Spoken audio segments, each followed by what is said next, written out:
Welcome everyone to building a self-driving RC car. Let me start with a question.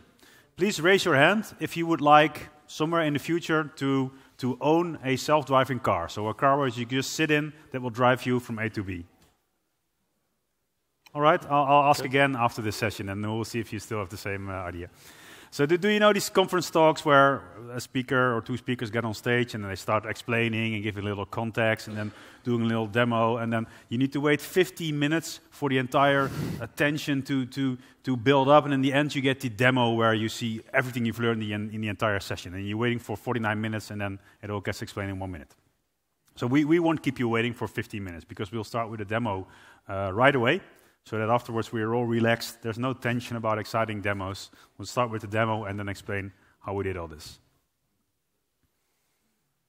So, because it was a bit hard for us to bring all the stuff, we have a recording of the demo that we will show you. Let me show you how it went. Control it. We'll talk all about this later. And the objective now is that the car I will start the car.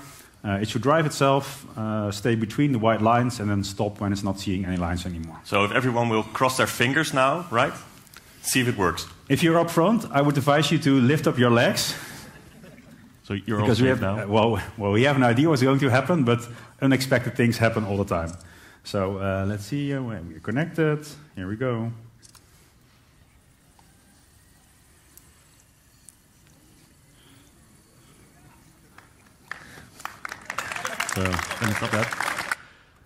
So that was a bit scary.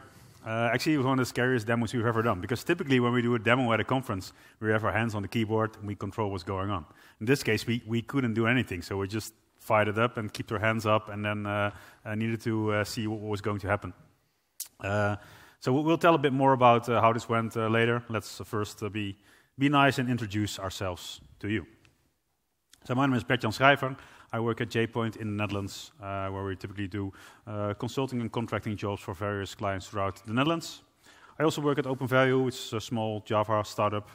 My current assignment is at the Dutch National Police, where I will be telling nothing about, and I run the NLJUG, which is the Dutch Java user group. And I'm here together with Tim van Eijndhoven. I also work at J-Point, and I'm also currently hired by the Dutch National Police. So, Bert-Jan, please tell us, how did we get started? Yes, so is this our job? Do we build self-driving cars for a living? Well, I'm glad we don't, because probably we would be out of business fairly soon. So we typically do fairly serious stuff, consulting work for clients. We're building typically Java-based web applications. And every now and then we want to do something completely different. So we gather around with the whole team for a hacking in our office, and we work maybe on an open source project or a hobby project or whatever. So in this case, I think actually one of our bosses came with the idea to set a challenge to build a self-driving car. So we call this the Robo-Race Challenge, and we set out with 4 teams who had the challenge of building this car and competing with each other. So the rules are, each team gets a basic RC car kit, which is something you can pick up for around €200, which has an engine and a battery and a steering servo and wheels. And you get a fixed budget to put electronics and sensors on the car to make it autonomously driving. Then there are 3 races. The first is just a simple drag race. There's a course of 50 meters where your car needs to watch a starting light. It needs to stay for 50 meters between 2 lines and then stop in a stopping zone. Second race is more of a bit of a racetrack, so there's corners involved. And the third race, we haven't come this far yet, is multiple cars on the track, and then cars also need to avoid each other if we ever get there. So let's talk about the basic car kit. It's something that you can buy if you are building an RC car, and there's lots of stuff already going on there. So there's wheels which are useful for driving. You wouldn't guess, but they are. There's a steering servo that will steer the wheels. There's a battery in there.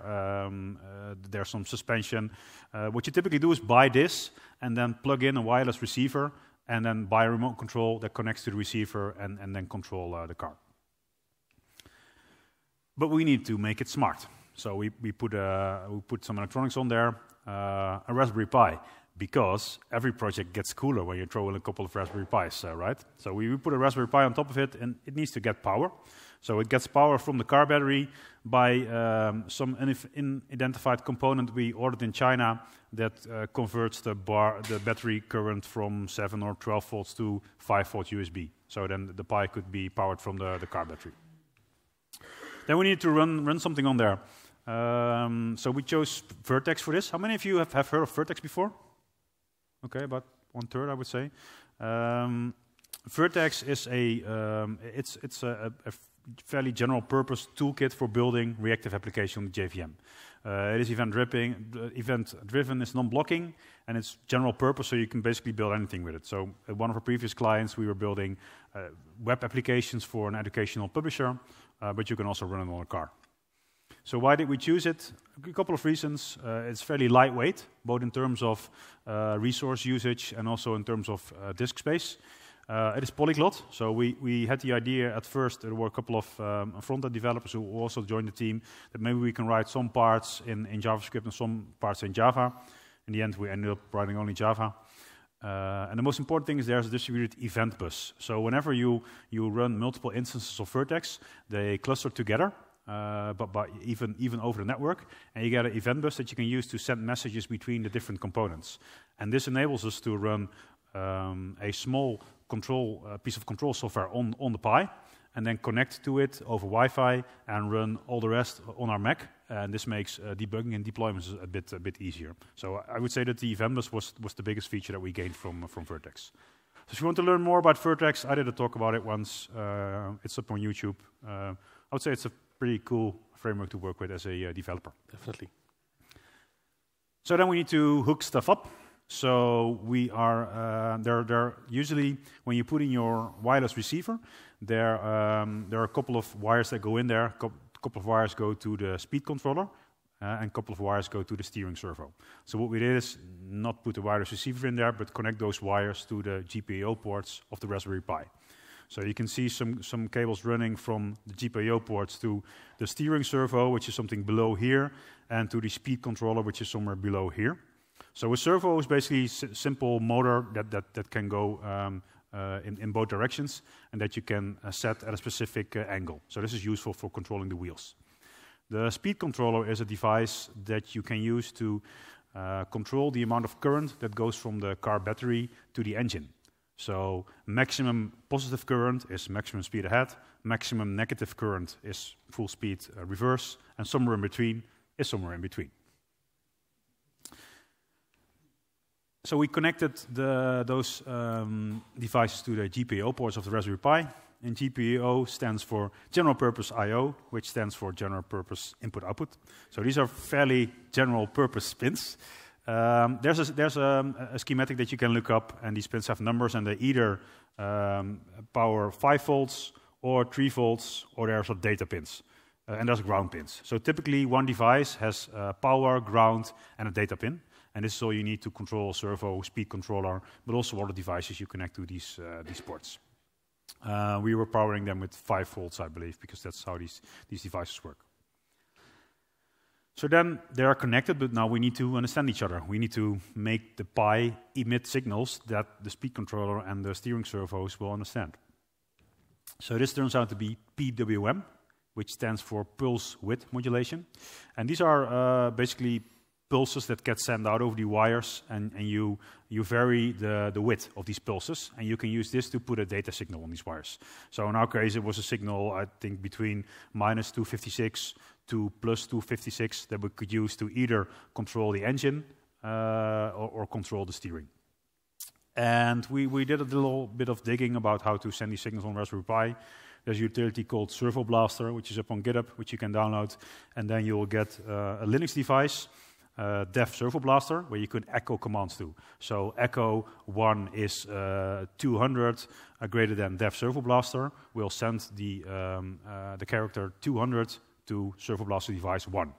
And then there's like a schematic that says, all right, if you want to control servo 0, hook it up to GPIO pin 4, GPIO number 4, and plug these pins. So this was fairly easy to get working.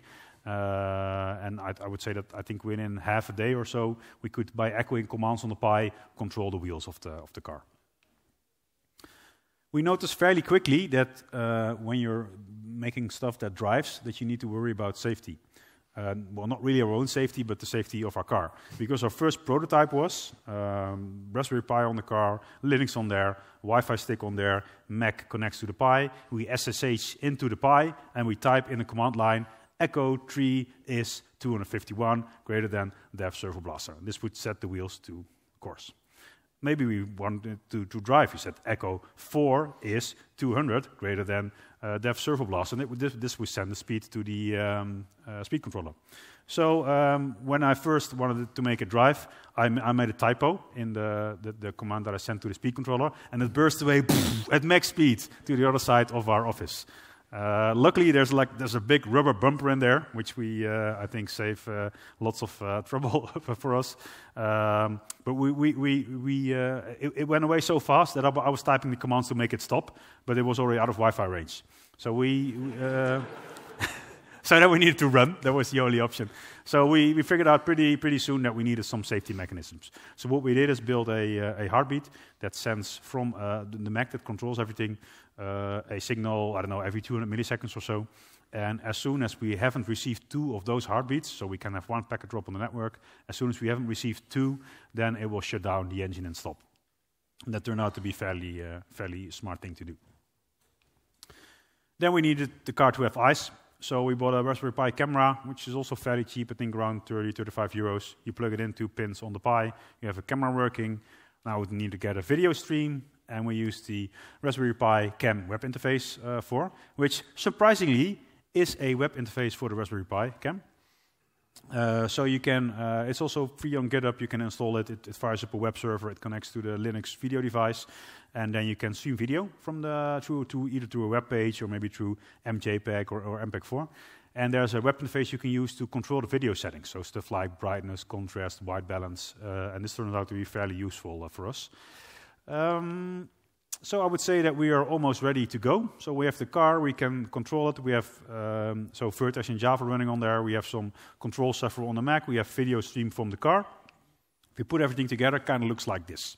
So we have a small legend here that says things like up is faster, S is brake, R is center. I don't know, some arbitrary stuff. Here we see the logging from the Vertex event bus. Coming by, so this is all the stuff that the Pi sends back and that we are sending to the Pi. Here we have the camera image that we're seeing, and now we can basically manually control it by using the keyboard, making the car drive, and looking at the camera, what's going on. But then there are some other lines here that might have some use, and I think it's about time that Tim tells us something about how we make the car drive itself.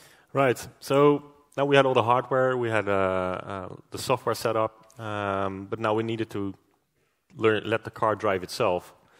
And in order to do that, we had to enable it to take the video feed from the camera, analyze it, and understand where it is in regards to the road and its goal. So we needed to do image recognition or image analysis on it, computer vision, if you will. And we went on the internet, because it's not our day job to do computer vision stuff, so we're pretty new to the field. So we went to the internet to find out what would be the best solution for us to use. It turns out that OpenCV is one of the largest used frameworks for computer vision. It also has machine learning capabilities. And it's so widely used that its algorithms with regards to computer vision are heavily optimized, and there are many resources available. And I think the last thing is the thing that helped us the most in order to find examples on how to do certain steps in an image processing pipeline by examples. Important thing is, as well, it's written in C++, but it has Java bindings via JNI. So that helps when calling it from Java, which is our language of choice. So in order to take the image from the camera and to know where the car is on the road, we do a number of processing steps. And the first one is an edge detection. So we need to find out where the lines are in order to know where the road is. And to find lines, it's often best to start with detecting edges. So we find the inner and outer edge of both of the lines, left and right. This algorithm is called Canny, and it's been around since the early 80s, so it's quite an old algorithm, but it's still very widely used in order to detect the edges. Now, a Canny algorithm serves as like a binary image, like it's a 1 and a 0. So a 0, there's no edge at this pixel. A 1, there's an edge at this pixel. And but these are just 1s and 0s. So we need to understand which 1s and 0s are actually connected into what we call a line. And in order to do that, we use the U-line transform. It comes in two forms. One is a normal U-line transform, and one is a probabilistic version. We chose a probabilistic version, not because I understand what it does, but because it was named fastest on the internet, so I thought that would be best, right? And when the U-line transform runs, it will find the actual lines in the image. And what you will notice is, in the top right, it actually finds a horizontal line here as well. But we're only interested in the left and right line in the image. So what we do in the third step is take these lines that we got back from the algorithm and then filter them. We filter them based on mainly on their angle, because we know we're looking when the camera looks straight forward, we have two parallel lines where the car is in between, and we know that they will converge at the end, right? So we can take the left line as being a line between a certain angle with some margins, and the right line as well. So that way we can filter them. We thought it would be a good idea to take like the average of the lines, to see the middle of the line. That's not really necessary. I mean, you can also take like the innermost line of both of them. But then we know where the left and right edge of the road is, and based on those two lines, we can determine where the center of the road is actually. And that was the thing that we used to see where the car is with regards to the road it's driving on. So when we go to the code to see what this is like, switch out here to IntelliJ. So we have a bunch of code, but the basic part, our image processing pipeline, is in a class that we call the image lane detector, because basically we have a video camera which sends us a video feed, but a video feed is nothing more than just a sequence of images, right? So we sample every 100 milliseconds one of those images out from the feed, and then we will do the image analysis on it. And what we do first is actually reduce the amount of the image that we will actually process. Because we know the camera is looking straight forward on the car, there will be a horizon somewhere in the image. And everything above the horizon is not of interest to us. We are only looking for the lines which are on the surface. So we can quickly cut off the top part of the image. We do not need to process it. At first, we basically took the lower 50% of the image to analyze. When we started to actually navigate corners, we went a little bit further ahead, looking at the lines, because we had to predict where the car had to go in the future. So we reduce the image size, and this is really important because the lesser pixels you have to process, the faster it will be. So the reduction of the amount of image to be processed is an important performance factor. Now that we have the region of interest, we have what we call the line extractor, and it takes two classes. So the first class is our wrapper around the Canny algorithm, and the second one is a wrapper around the U-lines algorithm. Now, in order to show you how easy it is to use OpenCV for this, I will show you the classes. So first, the Canny edge detector. Now, there are a number of parameters that it takes to, which are parameters to the algorithm in order to tune it. But the actual work is done in this line. It's just a one-line call into the OpenCV library with the original image, which will present us with the binary image. There's an edge here, yes or no. So that's really easy. The U-lines detector is basically the same it has a bit more code because we want to go from the data structures that are used in OpenCV to a data structure that we can use in order to do our own calculations. But the real processing is done, again, in this one line. So we present the result of the Canny transformation into this function, and it will provide us back with a set of lines or vectors, which we can then use to do the rest of our analysis. So then we have a collection of these lines, right? So now we are at step 2 of the images. Then, in order to filter out the lines that we no longer need, we use what we call the default lane detector, and this basically contains the filters to filter the left and the right lines based on their angle. And it can do some calculations. So we then have the lines, and we can calculate the parameters that are important to us to know how to steer the car. So what we do is we calculate the angle under which the car is with regards to the road, right? Is it facing to the right or to the left, or is it straight forward? And we measure the distances to the left and the right side of the road. This gets put into a data structure which contains all these values, and then we will send it, or the function calling this one will send it over the event bus to the process that will actually analyze these numbers and say, well, that means that we have to steer left or right at this point by this amount.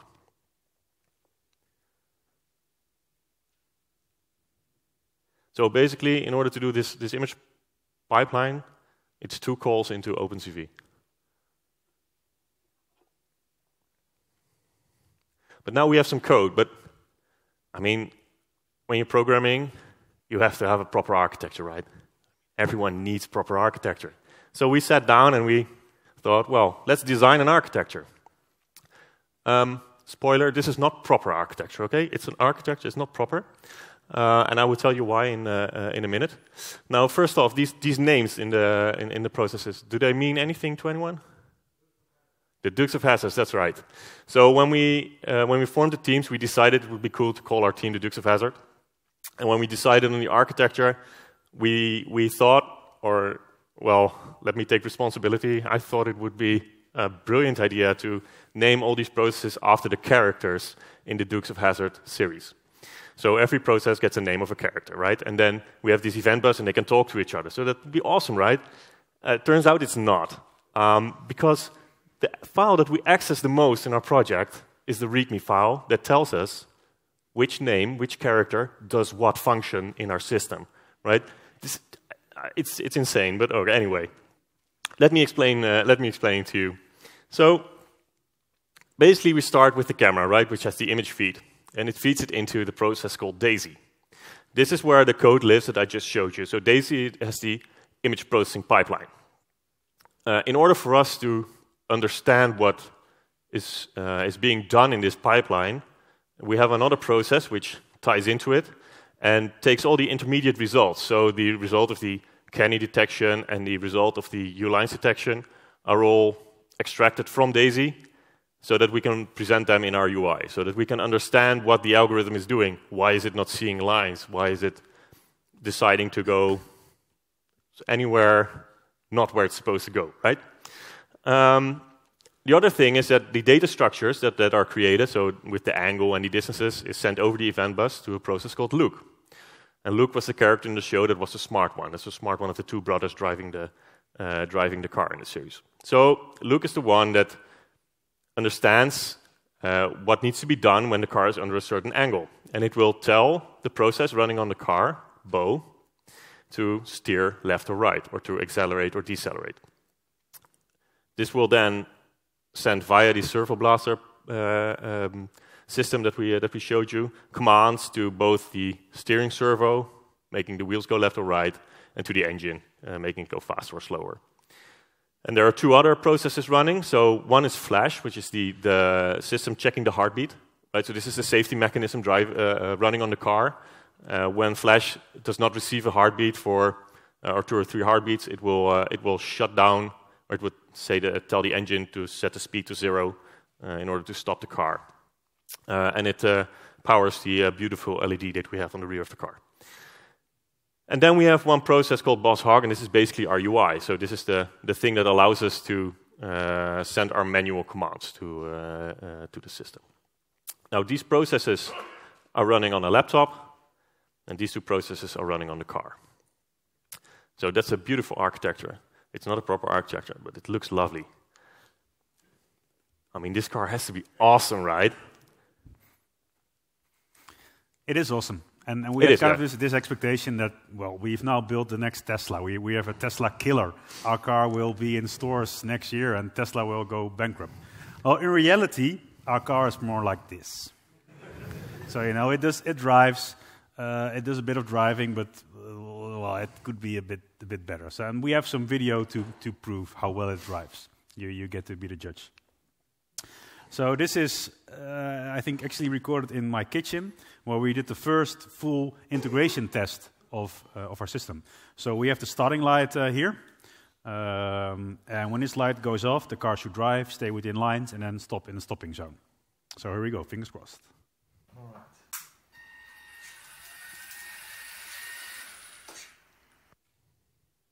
This was a huge milestone for us. Huge success. Okay.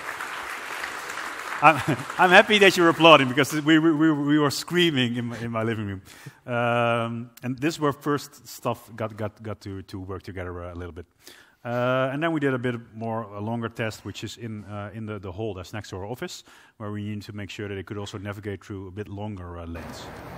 So here we go.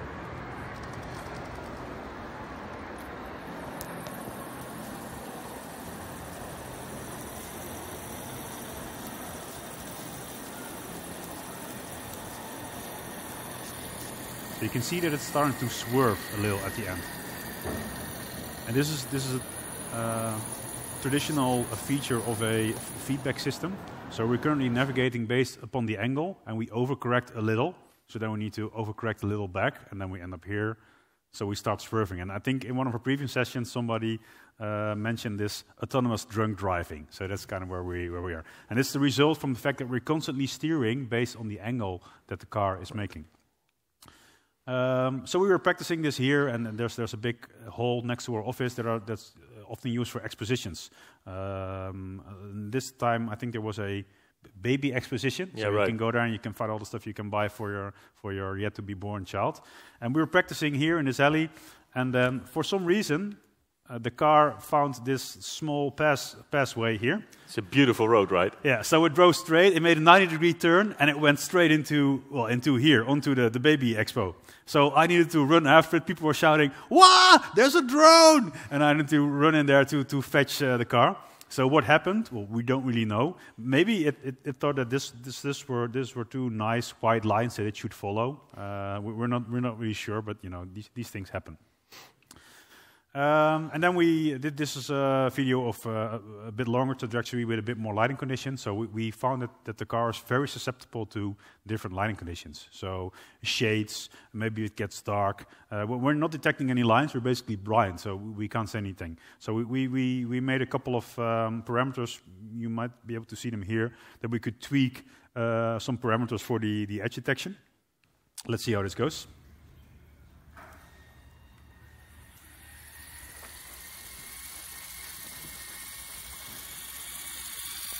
So the car is now driving through our office to the most important place of the office. The bar, obviously. So this was fairly well. Did we record this in one take? Yeah, who thinks we did this in one take? Oh wow, such confidence. Nobody? Come on, confidence. trust us. We've shown you what we've done, and still you don't trust us? You're absolutely correct. This took about 10 takes, and stuff like this happens all the time too.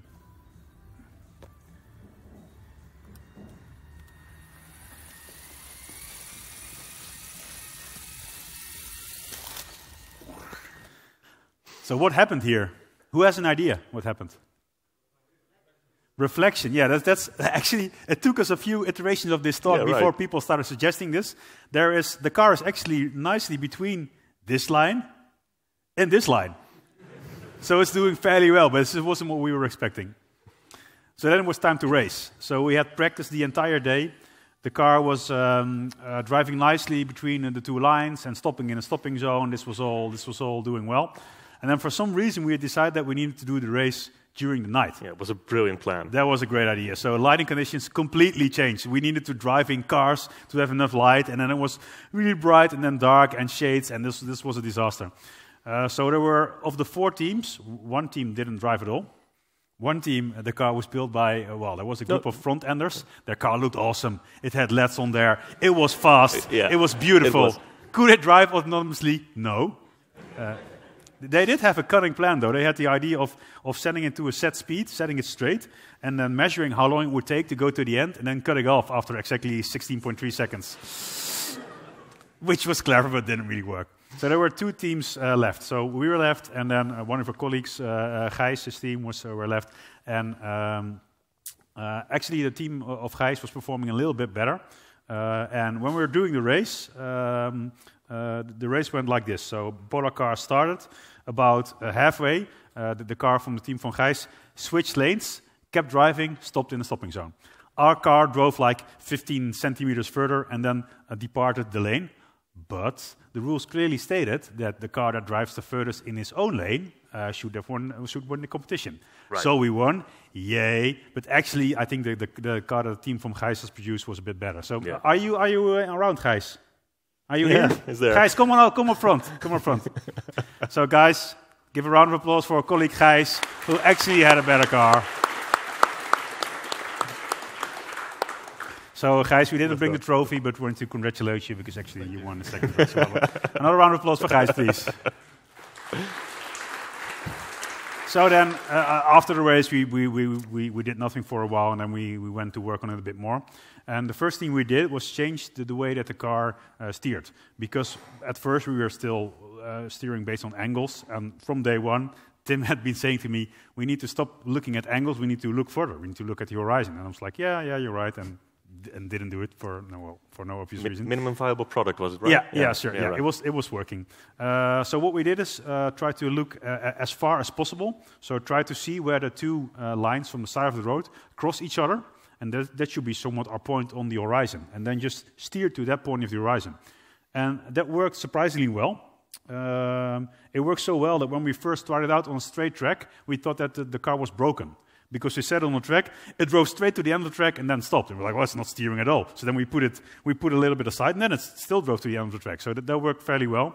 In addition, we had also added a bit more parameters to tweak the lighting. So brightness, contrast, white balance. So you can see a lot more sliders here to the left. And we're now testing this here in a bit more difficult conditions. So a bit of corners in the road, ping pong ball for no apparent reason. Some different lighting here, and you can see that it works. It navigates all right, and it stops exactly in the middle of the road at the end, because it's not seeing lines anymore, but it navigates to the middle. So then we did some bit more changes by sliding the viewport where the car was looking and making it a bit smaller. So we used to look at, if this is the entire image, at the bottom half, and now we look at make the top half but a bit smaller, so that we hope that we could navigate corners a bit. Because if you make it smaller, then it's just a corner, just a lot of small lines stacked on top of each other. So I think this is probably the end result, so the final video we've made. So sit back and relax and to see the result of our hard work.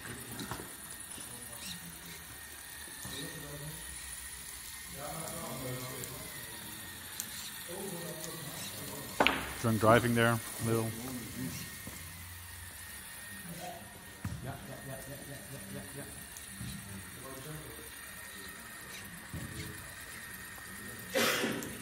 Yeah, it got a bit greedy there, cutting the line.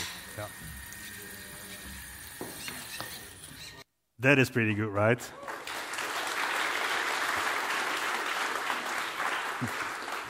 Although,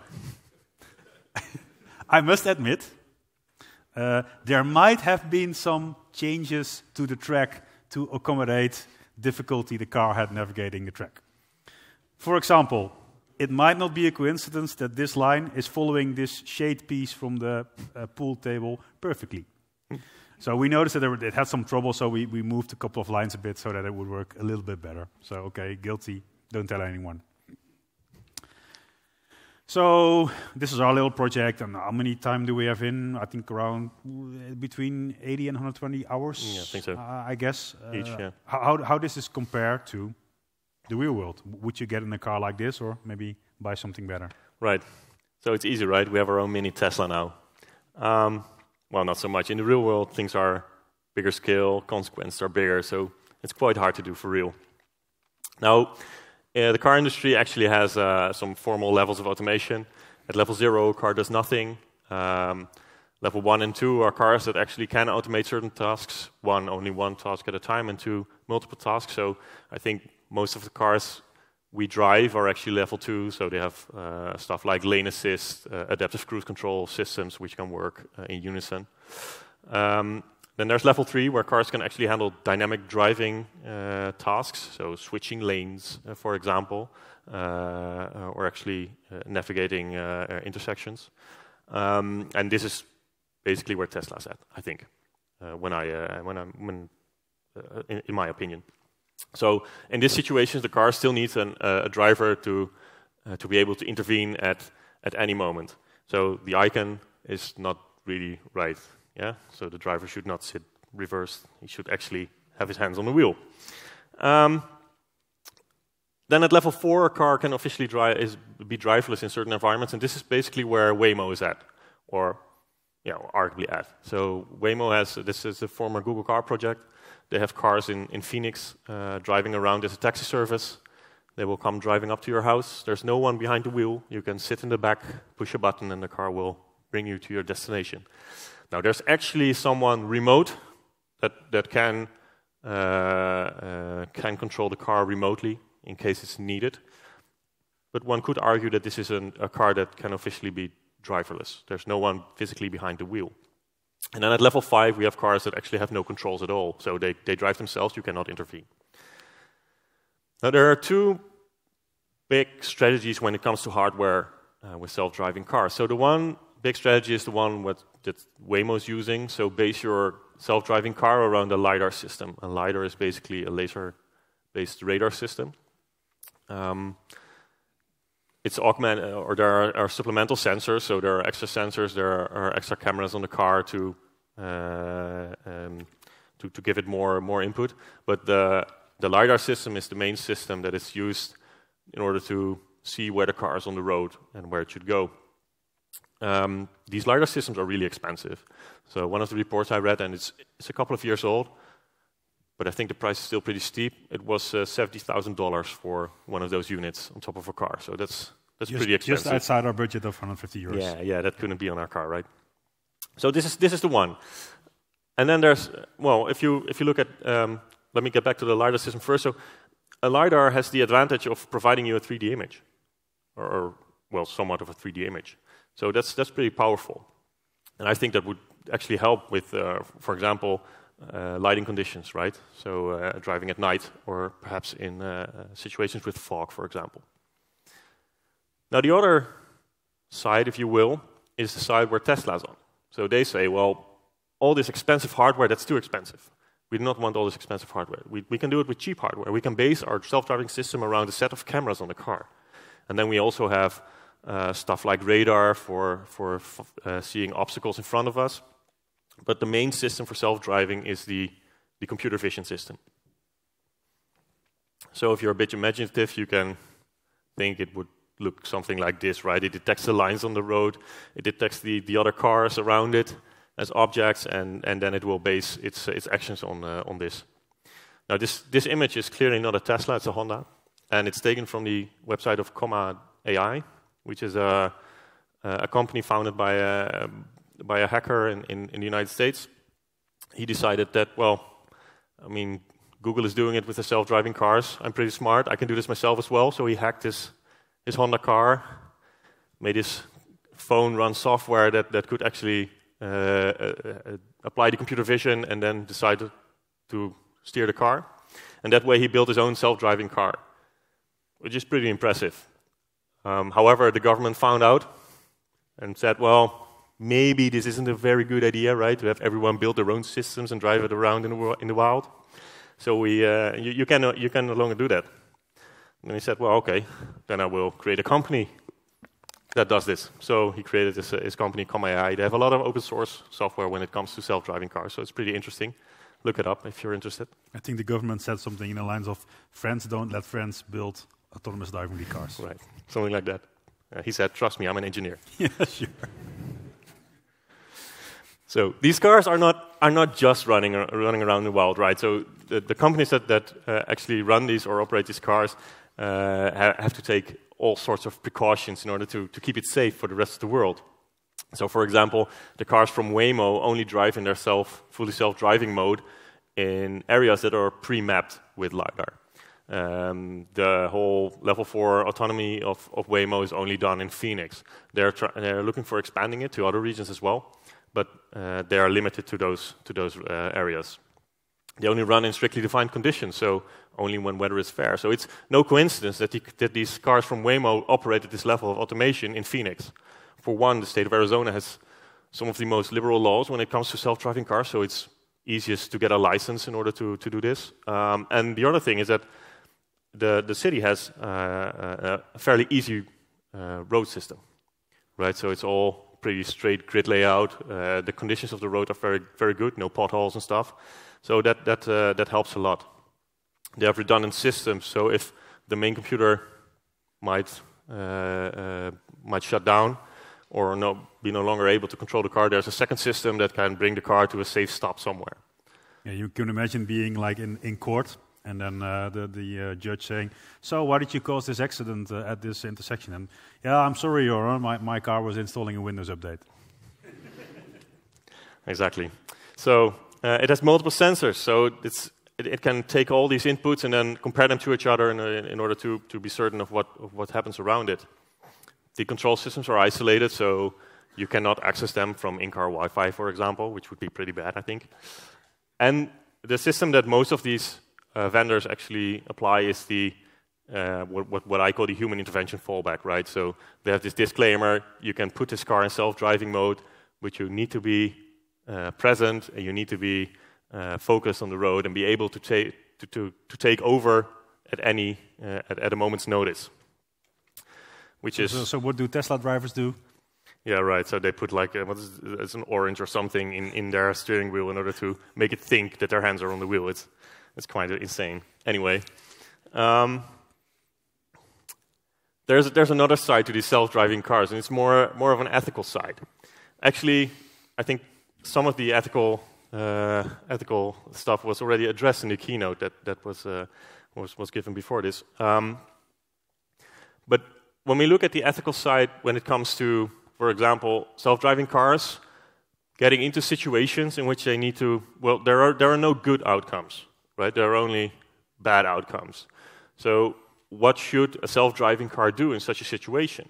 I mean, from humans, we expect them to act in a somewhat moral behavior, right? So, but we cannot, well, these automated systems have to be programmed. And as is continuously proven, we cannot leave it up to the industry to be moral about their software, right? I mean, we see case and case again in which we take turns with commercial benefits. So there are people doing research to this. What is moral for such a car, such a system to do? So one of the research is done by, or in collaboration with MIT, and they built a moral machine, which basically presents you with a number of cases in which you can tell the car to take one of two decisions. So the one is the car continues on its path, right, and it has a certain outcome. And then the other one is that the car has to take an evasive action, and then there's outcome. So there's only those two, right? So we cannot tell, well, the car can stop or whatever. We don't have flying cars yet. That would be no fun. So let me take you to the age-old dilemma of cats versus dogs. So we have a self-driving car running down a road, and it comes into a situation in which there are only two possible outcomes. So the one is it will go straight through and thereby killing 3 dogs crossing the road. Saving the cats. Yeah, saving three cats. Yeah, I'm always looking at the negative side of things. I don't know. Anyway, so the other option is that the car takes an evasive maneuver and thereby it will save the 3 dogs, but it will kill the 3 cats. So by a show of hands, who of you would save the dogs? Right. And who would save the cats? All right, and who of you has went to the Venkat talk earlier? So he might have influenced you on dogs and cats, but anyway, do you know you're not my audience. The amount of damage that a dog will do to your grill? Come on.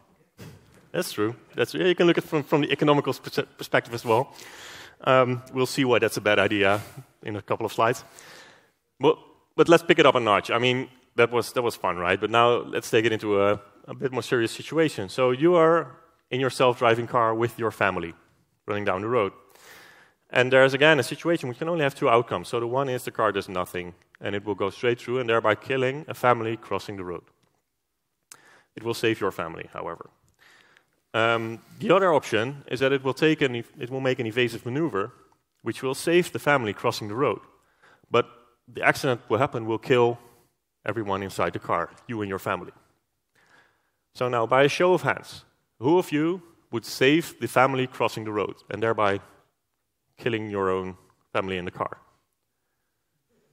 Yeah, right. There are always a number of hands, and I applaud you. I mean, I wouldn't know what to do myself in such a situation. But you see that it gets way more serious, right?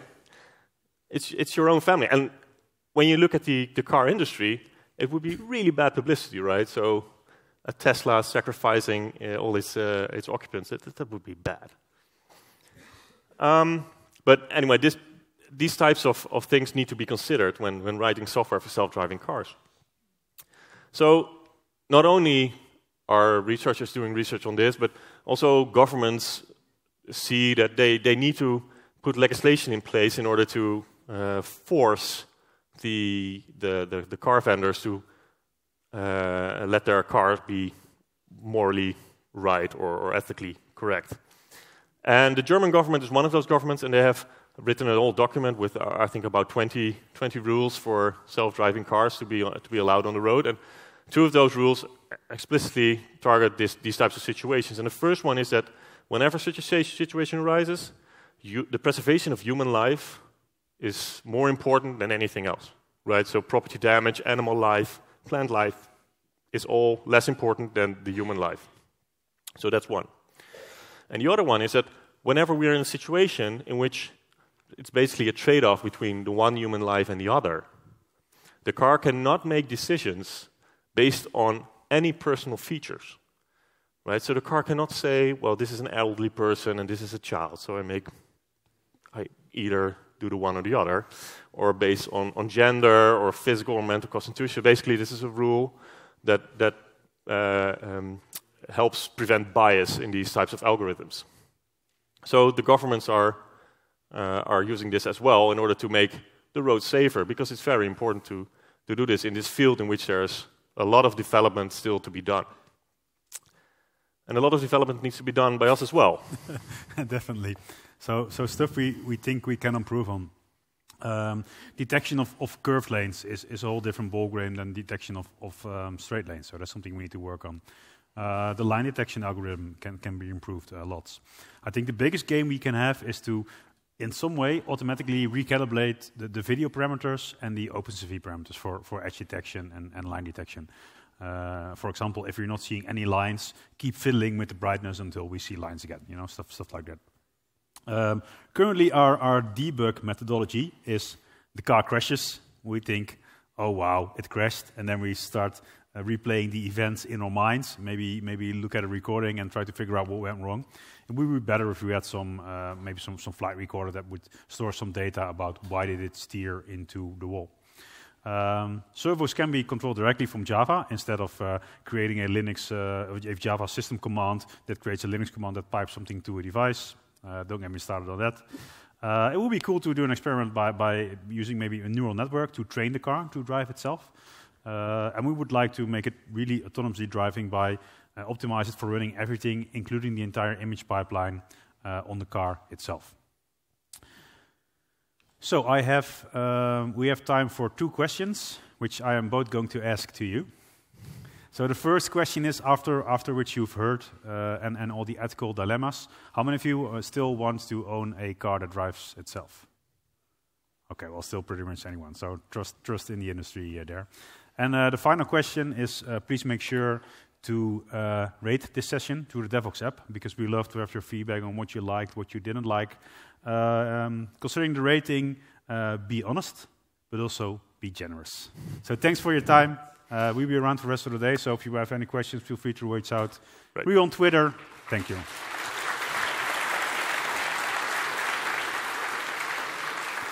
One more thing, everything is on GitHub. So if you want to take a look at the source, it's not too beautiful, but it's on GitHub. Thank you.